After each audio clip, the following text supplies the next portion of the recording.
মিশরের কাহিনীর শুধু রাজা ফারাওদের নিয়েই নয়, এর পরতে পরতে লুকিয়ে আছে রানীদের গল্প। স্বাগতম ভ্যালি অব দ্য কুইন্সে। পাহাড়ের মাঝে আমরা মাদানী সালেম যেমন দেখেছি, সেরকম পাহাড়ের মাঝে মাঝে অনেক ঘর আছে। মন্ত্রী লেভেলে ছিল, মিনিস্টার লেভেলে ছিল, তাদের মূর্তিগুলো এখানে দাঁড়িয়ে আছে এবং তারা সোজা এই সামনের দিকে তাকানো। এই সামনের দিকেই হলো কার্নাক টেম্পল।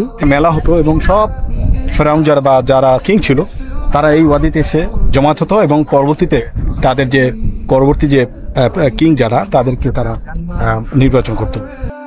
ভ্যালি অব কুইন্সের সবচেয়ে বিখ্যাত ও সুন্দর সমাধিগুলোর মধ্যে একটি হলো রানী নেফারতারি, যাকে ইসলামের ইতিহাসে আসি আলাইহিস সালাম বলে পরিচিত।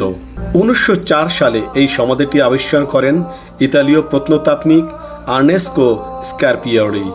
এবার এমন এক রানী গল্প বলবো যিনি রানী হয়েছিলেন রাজা, যার নাম হাটশেপসুট। প্রায় 4000 বছর আগে ছিলেন মিশরের সম্রাজ্ঞী, খুবই মেধাবিনী, দক্ষ ও রহস্যময় এক মহিষী রানী। রানী হয়েও বেছে নিয়েছিলেন রাজাদের পোশাক, লাগাতেন নকল দাড়ি, যেন ফারাও সম্রাট। কিন্তু এমনটা তিনি কেন করতেন? নিজেকে ফারাও সম্রাট বলেই পরিচিত দিতেন। অসামান্য দক্ষতায় মিশরকে শাসন করেছেন 1470 খ্রিস্টপূর্ব থেকে 1458 খ্রিস্টপূর্ব পর্যন্ত। মিশরের রাজা প্রথম থুতমোস এবং রানী আহমসের কন্যা ছিলেন এই হাটশেপসুট। সবার তুলনায় ছিলেন একটু ভিন্ন রকমের, পরম সুন্দরী, সেই সাথে ছিলেন শান্তশিষ্ট, রাজনৈতিক প্রজ্ঞারও কোনো কমতি ছিল না। 20 বছর মিশরের রাজত্ব করেছিলেন দক্ষতার সাথে। ছোটবেলা থেকেই ভাইদের তুলনায় বাপ মায়ের কাছে খুব বেশি প্রিয় পাত্র ছিলেন।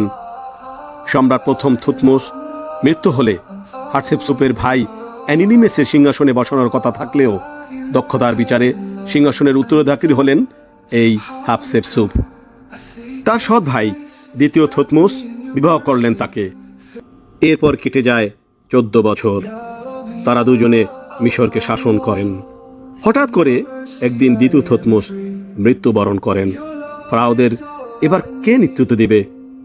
সবার মাঝে শোরগোল, কিভাবে সমাধান করবে, কারণ তাদের কোনো ছেলে সন্তান নেই, আছে একটি ছোট কন্যা সন্তান। এরপর রানী হাটশেপসুট নিজেই সিদ্ধান্ত নিলেন তিনিই বসবেন রাজ সিংহাসনে। তার অসীম সাহসিকতা, জ্ঞান, প্রজ্ঞা আর যোগ্যতার কথা বিবেচনা করে মিশরীরা মেনে নিলেন তার এই সিদ্ধান্তকে। কেটে গেল 20টি বছর। একসময় তিনি নিজেকে গডস অফ ওয়াইফ অফ আমুন, অর্থাৎ আমুন দেবতার স্ত্রী হিসাবে ঘোষণা করল। তিনি একটু বেশিই করে ফেললেন।